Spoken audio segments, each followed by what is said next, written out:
Illum il-Pulizija Taljana arrestat lill-boss tal-mafja Matteo Messina Denaro. Dan il-boss tal-mafja huwa responsabbli għall-assassinju ta' Giovanni Falcone u ta' Paolo Borsellino u tal-iskorta tagħhom. Instab ħati fil-qrati Taljani ta' dawn id-delitti u ta' delitti oħra kontra l-Istat. Bħalna bħalissa, fl-Italja ta' 30 sena ilu, l-istituzzjonijiet kienu fgati mill-qarnita mafjuża, imma l-poplu qam u qal daqshekk.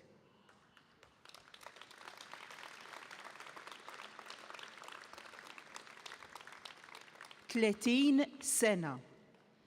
Ilu 30 sena jaħrab il-ġustizzja dan Matteo Messina Denaro.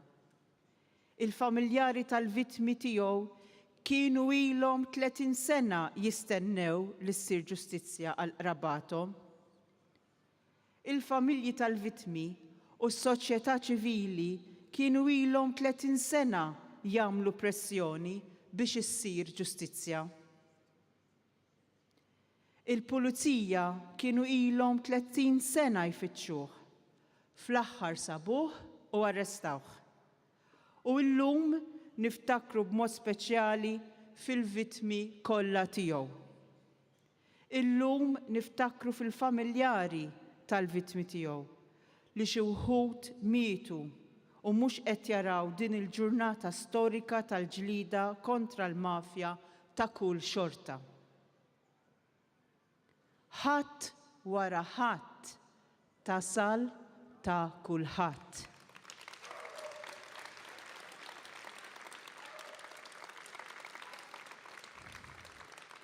U għalhekk m'għandniex naqtaw qalbna li se ssir ġustizzja sħiħa wkoll ma' Daphne Caruana Galizia, mal-familja tagħha u ma' pajjiżna. Ħafna imisshom li ilhom li wieġbu fil-qrati tagħna l-emilhom, imma x'għandhom il-ħbieb Kastilja u fil-korp tal-Pulizija għadhom jiġru barra. Ħadd wara ħadd tasal ta' kulħadd.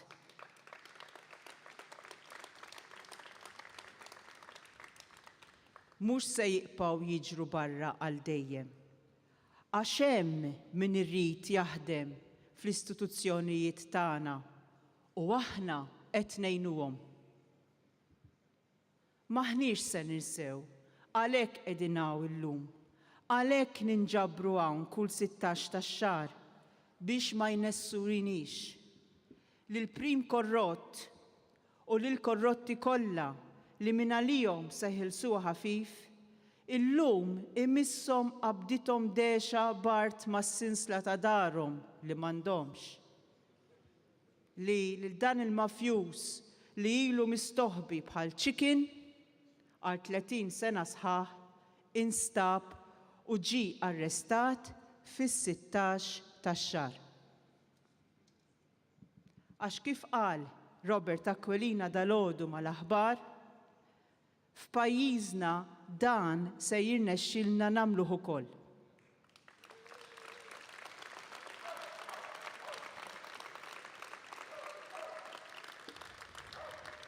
Il-qarnita mafjuża brasa f'Kastilja u Demba fil-depo tal-Pulizija ser insibu tarfa u maħniex se ndumu 30 sena biex nagħmlu dan. Din is-sena, kompla jgħid Robert Aquilina dalgħodu, ser nibdew inġibu ir-riżultati.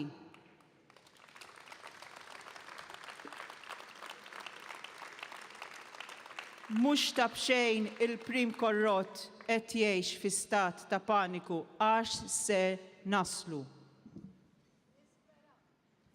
Taqtax qalbek.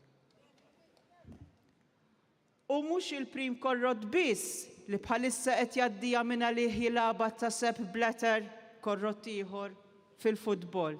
Ħlief meta jkun qed jaħsel ir-reputazzjoni tiegħu jew mill-washroom jew inkella f'xi intervista ma' nies li għandhom memorja qasira ħafna. Aħna ma ninsewx. Għax ħadd wara ħadd tasal ta' kulħadd. U aħna ħankunu hawn.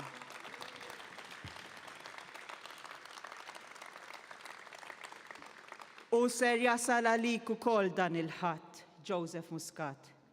Mhux inbilli toqgħod tippoża fuq l-Instagram tajjeb ta' Michelle Muscat turina kemm inti seren. Dik Michelle Muscat li kienet qalet lil Xavier Balzan li tixtieq tagħmel libel lil min qed tikdeb fuqha fuq Grant. Qas fetħitu dan il-libel min jaf għalfejn hux.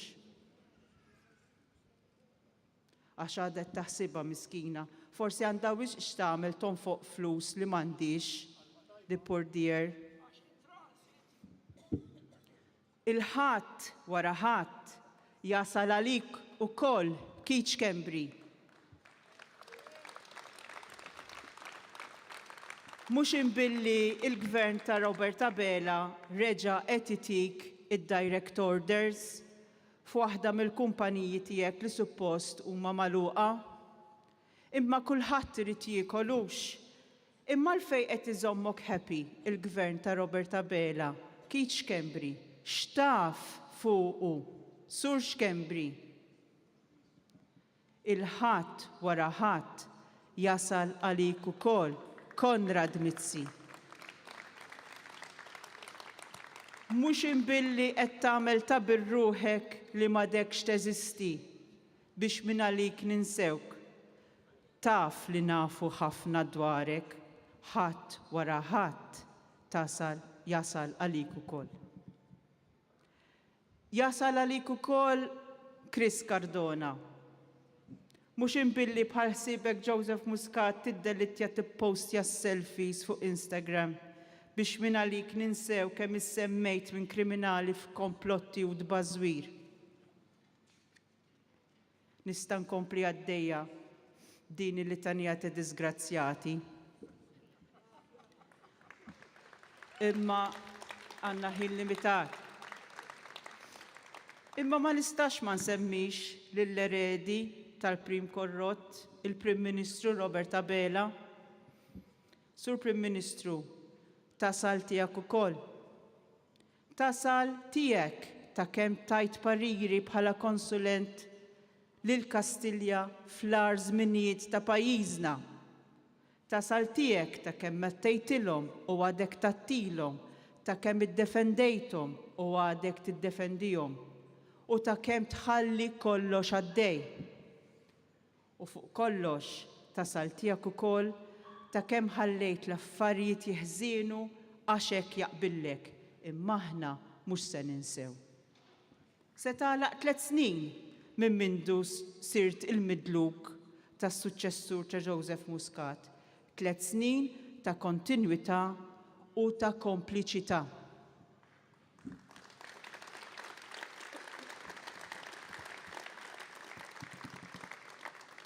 Iżda kif indunajt, aħna għadna hawn minkejja kollox u hawn ħaniqbgħu.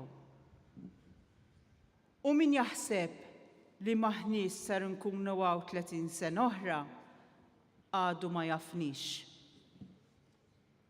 Diversi għadhom jgħidulna sal-lum stess li qed naħlu l-ħin, li aħna fissati, li aħna żaltati, jiktbu kummenti smart ħafna fuq Facebook biex juru kemm huma oġġettivi u kemm huma ħassiba. Għax inkellek nkunu negattivi jgħidulna mhux qed nattiraw dawk in-nies li għadhom gallerija. Min għadu gallerija għax iritu, mhux minħabba aħna, mhux minħabba fina, mhux minħabba il-rida tagħna biex niġġieldu għall-ġustizzja. Min għadu gallerija għax hekk irid u għax hekk jaqbillu, minkejja l-qtil, is-serq u l-korruzzjoni. U biex nagħlaq, kulħadd għandu responsabbiltà xjerfa. Ma nafx intom imma jien nippreferi nerfa' responsabbiltà ta' kemm ftaħt ħalqi, ta' kemm majjat fit-toroq, ta' kemm ħabbad borom u saffart sfafar, milli ta' kemm ħallejtu magħluq u bqajt sikta għax kulħadd irid jiekol.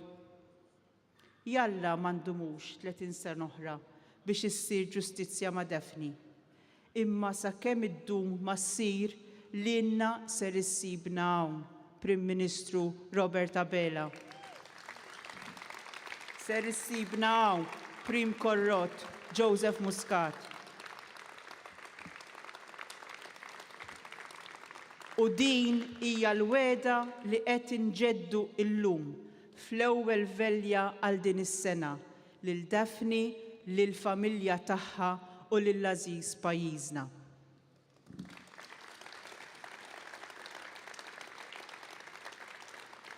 Issa nistieden il-Martina Farrugia, attivista ta' Occupy Justice biex tagħmel id-diskors tagħha.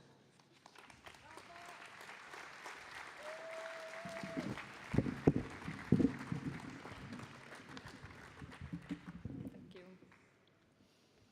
A new year, a new me.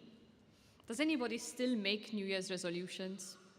Mine's to try to be healthier, so I bought a gym pass with 8 classes. I didn't spring for a gym membership because, let's be realistic. But the gym pass was safe. Small baby steps towards a healthier me. That's what resolutions are about, right? Good intentions to be a better version of yourself. Do you know who else could do with a few New Year's resolutions? This country.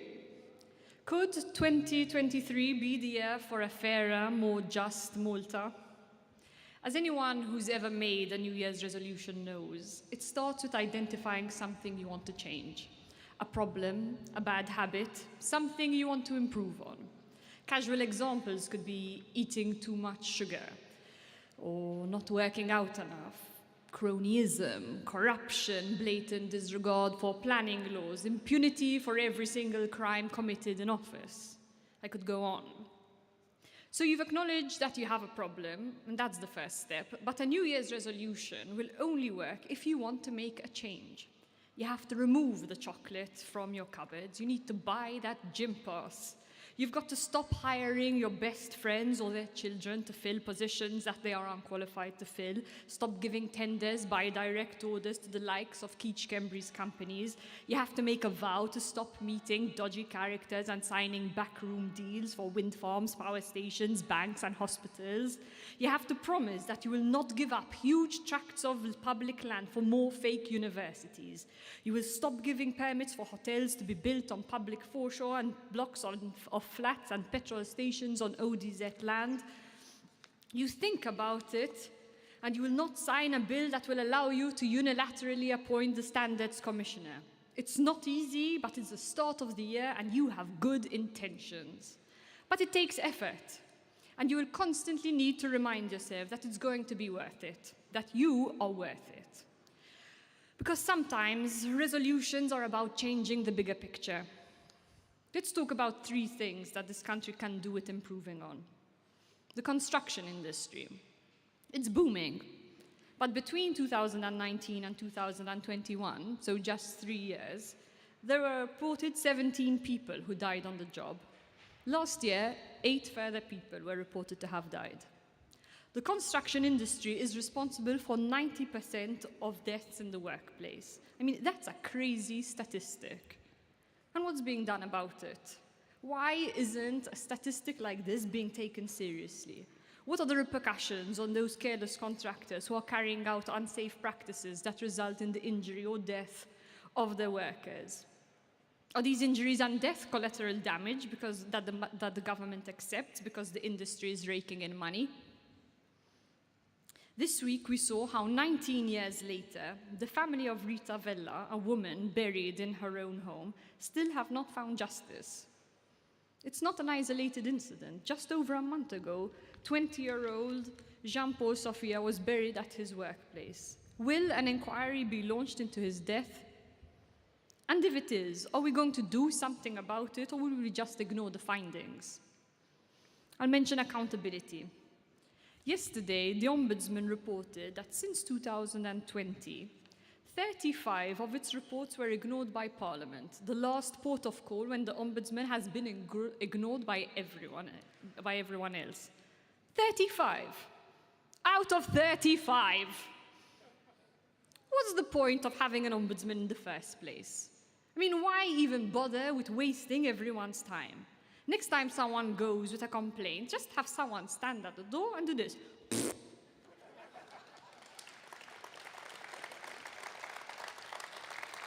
More shocking is the trial that will continue tomorrow. Sion Grek was beaten up and stabbed 17 times and left to die in a field in 2005. Her partner and his friend were accused of the crime. It took 18 years for this murder case to get to trial. In the meantime, both Sion's parents have passed away. What sort of justice is this? Justice delayed is justice denied, and it is unacceptable.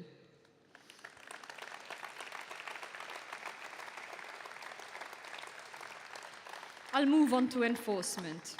Barely 2 months ago, Bernice Kassar was shot and killed outside of her workplace, with her ex-husband suspected of having committed the crime.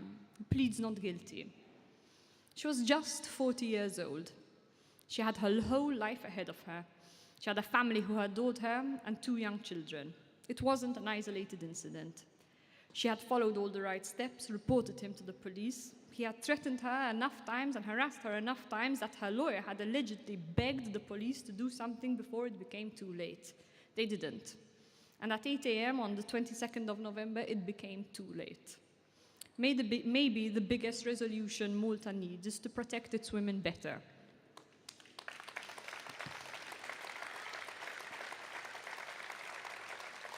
What does any of this have to do with justice for Daphne? Everything. Because the root cause is the same. Corruption, impunity for crimes and harassment, a laissez-faire attitude of the prosecution and politicians all leads to the same bottom line. Shoddy standards, cut corners, and ultimately casualties. Are these events not trigger enough for our politicians to be urged to make that change? I see that recently the government has been more willing to appoint boards of inquiry. But once these reports are finalized, what's done to change the status quo? So far, nothing. Have we become the sort of country that really can't be bothered if our citizens and residents are killed as long as we're living comfortably in our own bubble?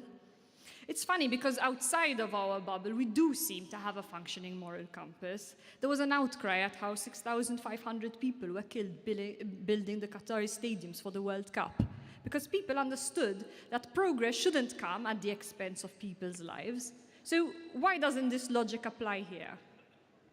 Malta has the potential to be a jewel. We can be a progress-driven, business-friendly country without having to sacrifice our reputation, our standards of living, our foreshore, and most importantly, our lives. But in order to do this, we need a cleanup, removing the criminal elements and the dead weight that have this country in a chokehold. If we can't do this, then stop touting Malta as a first-class destination, because this is the behavior of a banana republic, and frankly, it's embarrassing.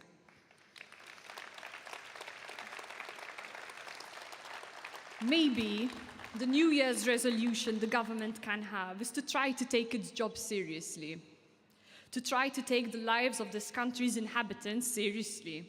Maybe it can try to be worthy of this country and make it a place we can be proud of again.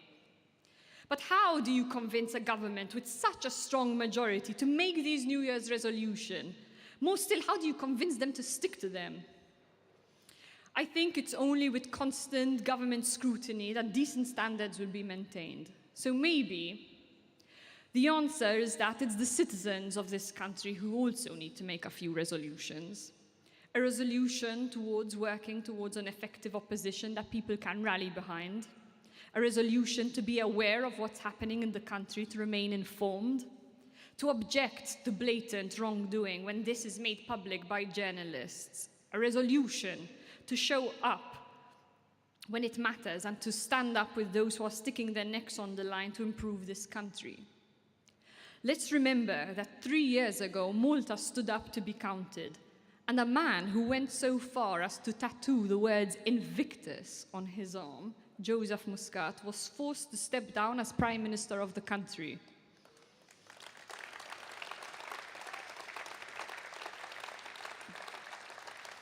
Together, we can make this a country worth fighting for. We can get justice for Daphne, for Bernice, for Sion, for Jean-Paul, for Rita, and the countless others who have been let down by the failure of those who have been elected to represent us. Maybe 2023 will be the year that we put on our big girl pants and get this country back on track. Thank you.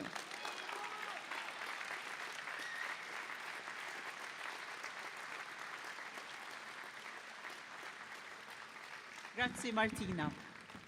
Qabel ma ngħaddu għal kellimni miss, is-soltu appell biex tgħinuna bid-donazzjonijiet tagħkom jekk joġobkom. Ħajkun hawn l-attivisti għaddejjin bil-bramel, jimluhom sa fuq, il-donazzjonijiet tagħkom jgħinuna fl-ispejjeż tagħna tal-qorti, l-ispejjeż amministrattivi, allura nirringrazzjawkom minn qalbna minn issa. Issa nistieden lil Matthew Gregg li huwa membru tal-Komunità tar-Repubblika biex jagħmlilna d-diskors tiegħu tal-lejla.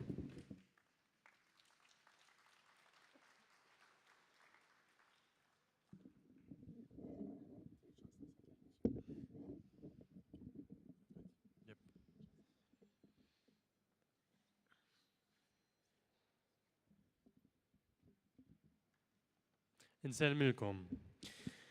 Kif qalet tajjeb ħafna Martina, erġajna bdejna sena ġdida. Naħseb imdorrijin kif qalet Martina, nisimgħu bil-famużi New Year's Resolutions. Dawk l-affarijiet li nixtiequ nbidlu f'ħajjitna għall-aħjar. Jistgħu jkunu affarijiet sempliċi, nieħdu iktar paċenzja ma' xulxin, nitgħallmu napprezzaw il-mumenti żgħar, jew nipprattikaw il-ġenerosità ma' dawk ta' madwarna. Jistgħu jkunu iktar komplikati, nibdew dieta iktar stretta li huwa aħjar għal saħħitna. Inbidlu ħajjitna biex ngħixu b'mod iktar sostenibbli. Jew inbidlu ċerti attitudnijiet li għandna jew li adottajna kemm dwarna nfusna kif ukoll dwar ħaddieħor. Ikun x'ikun ir-riżoluzzjoni kbira jew żgħira sabiex tirnexxi u ssir realtà titlob l-impenn assolut ta' dak li jkun rieda konkreta li l-ħolma u l-viżjoni li l-persuna għandha f'moħħha u f'qalba tista' titwettaq fil-laħam il-ħaj. Forsi dak ifisser is-sagrifiċċju ta' ċerti affarijiet, ta' ċerti pjaċiri, ta' ċerti ħwejjeġ li taħseb illi se jagħtuk iktar ferħ u gost superfiċjali issa. Forsi tagħmlilna ħajjitna iktar tqila, iktar komplikata, inqas konvenjenti, inqas libera. Għax tassew ir-raġuni għalfejn tant nibżgħu xi kultant minn riżoluzzjonijiet, mill-obbligi, mill-impenji huwa li dawn jorbtuna magħhom mod komplut. Tajbin kemm ikunu dawn ir-riżoluzzjonijiet innaqsu mill-possibilità li nagħmlu affarijiet oħra, iktar rilassanti, iktar faċli, iktar komdi, iktar sempliċi. Allura, quddiem dawn l-isfidi li nistgħu naffaċċjaw ruħna bihom, irridu nsaqsu lilna nfusna mistoqsija pjuttost sempliċi. Jien kuntent b'ħajti kif inhi bħalissa? Jekk ir-risposta hija iva, mela m'hemm bżonn ir-riżoluzzjoni. M'hemmx għalfejn ikun hemm bidla f'ħajjitna. Nistgħu nkomplu għaddejjin bir-rutina tas-soltu li forsi naqgħu fiha iktar milli nidħlu fiha u li nibqgħu ngħixu ħajjitna għax sodisfatti biha. Però jekk it-tweġiba tagħna huwa le maħniex kuntenti, mela f'dak il-każ irridu nagħmlu l-bidliet neċessarji sabiex inbidlu ħajjitna għall-aħjar.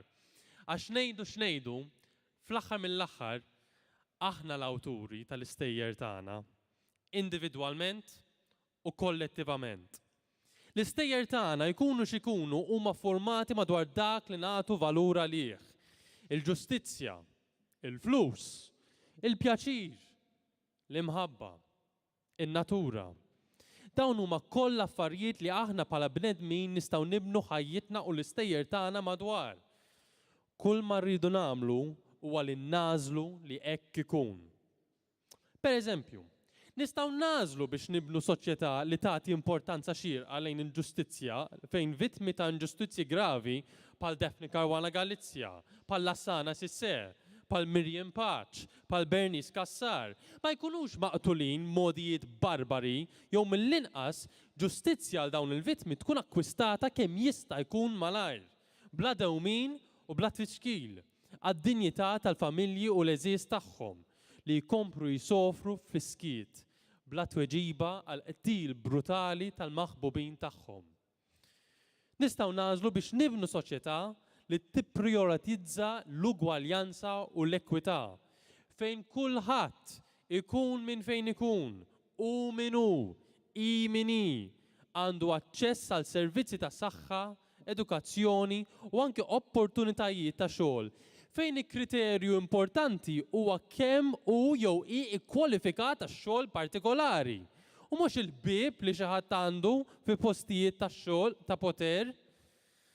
Nistgħu nażlu biex nibnu soċjetà li tagħti każ lil ħaddieħor, li tisma' kull persuna b'mod olistiku u b'imħabba li tisma', taraf u tipprova tifhem minn fejn ġejja l-persuna u mhux tiġġudika, tinjora jew tattakka lil min għandu opinjoni differenti. Kull persuna onesta għandha rwol, post u dritt biex issemma leħinha u li tkun mismuha.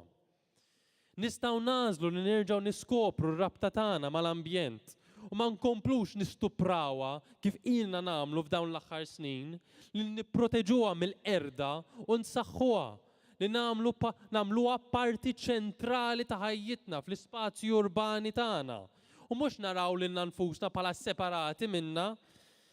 Irridu nibdew nħarsu lejn in-natura bħala stampa kbira li fiha għandna posta. Xi ħaġa li kemm tagħti u tirċievi u mhux bħala xi ħaġa li hija taħtna, bħala xi ħaġa li sservina u li nistgħu nesplojtu kif u meta rridu. Jew nistgħu nażlu li nibnu soċjetà fejn l-iktar ħaġa li għandha valur hija l-flus. Ma jimpurtax kif u kome, kemm neqirdu mill-ambjent, kemm nies speċjalment vulnerabbli nisfruttaw, kemm naħlu riżorsi, kemm flejjes ta' ħaddieħor jinfqew jew jiġu misruqin minħabba fina, kemm nisirqu mill-ħin tagħna u minn ta' ħaddieħor jew minn tal-familji u l-ħbieb tagħna. L-aqwa li nagħmlu u nieħdu u nakkwistaw u niggwadanjaw kemm nifilħu flus. U lil dawk li ma jaqblux magħna jew jippruvaw jikkritikawna tal-li qegħdin nagħmlu hekk, ma tarax huma l-problema, huma ċwieċ li mhumiex lesti li jissagrifikaw kollox sabiex jissodisfaw il-kilba għaċċana għall-flus. Aħna lesti nagħmluha imma aħna b'saħħitna, huma d-dgħajfin, aħna l-bullies, huma l-vittmi, aħna l-pożittivi, huma n-negattivi. Lil dawn in-nies li għaw fil-kategorija tal-aħħar u naħseb li l-kol nafu min huma dawn il-bravi. Jien ngħidilhom li huma n-negattivi u mhux aħna għax aħna għandna viżjoni ta' Malta aħjar, ġusta, tajba, nadifa, onesta. Aħna nemnu li dejjem nistgħu nkunu aħjar, mentri huma dejjem jaħsbu f'modijiet ġodda biex insiru għar. Din is-sena għall-kampanja ċittadinanza attiv u responsabbli li r-Repubblika torganizza fl-iskejjel sekondarji ta' f'Malta u Għawdex, it-tema li fuqha nixtiequ niffukaw hija l-integrità. Il-kelma integrità ġejja mill-kelma Latina integer li jfisser sħiħ jew komplut. Fil-kuntest li nużawha b'mod frekwenti, il-kelma integrità jiġi mis-sens interjuri li persuna tħoss meta jkollha kwalitajiet ta' onestà u karattru konsistenti. Mod oppost, Il-kelma korruzzjoni tiġi mill-kelma Latina corruptus li tfisser li teqret jew li tkisser, li tifret. Mela ejja ħankunu pożittivi u mhux negattivi bħalma dejjem jajruna. Maħniex qegħdin niġġieldu biss kontra l-korruzzjoni, iżda favur l-integrità u valuri u prinċipji oħrajn li jaqduna ma' xulxin, mal-ambjent, mal-oħrajn u ma' ħaddieħor. Aħna kontra dak li jifridna il-mibeda, ir-reba għal-flus, l-egoizmu u t-tribalizmu biex insemmi ftit minnhom. Mela għalhekk, ejjew ħalli flimkien inkomplu nkunu pożittivi, nibnu soċjetà aħjar, għax aħna kapaċi ta' aħjar, għax aħna rridu naraw bidla għall-aħjar. Din hija r-riżoluzzjoni tagħna li niġġieldu għal Malta aħjar. Ejjew ħalli qatt ma nħalluhom jikkonvinċuna li m'għandniex il-poter biex nikkawżaw il-bidla. Aħna l-kittieba tal-istorja tagħna, ejjew ħalli qatt ma nibżgħu niktbu l-istorja ta' pajjiżna. Grazzi.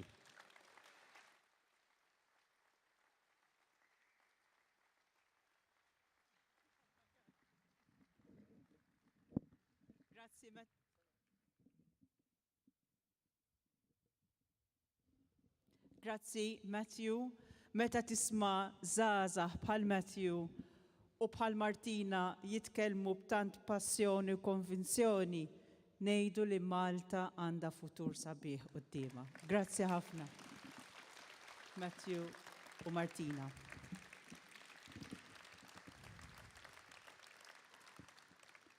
Naħseb illum tajjeb illi niftakru fil-vittmi tal-mafja kollha wara l-aħbar ta' dalodu, dawk il-vittmi li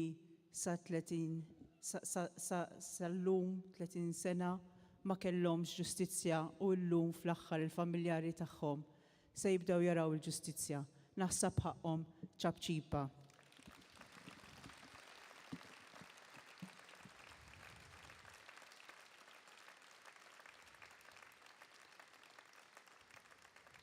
Min hawn insellem ukoll il-familjari ta' Daphne Caruana Galizia lil Mr. and Mrs. Vella li qed isegwuna mid-dar. Lilna dejjem ħassibuna magħkom. Come what may.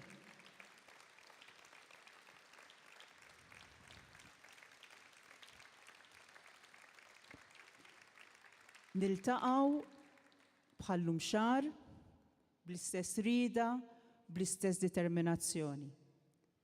Issa nitolbu l-innu nazzjonali.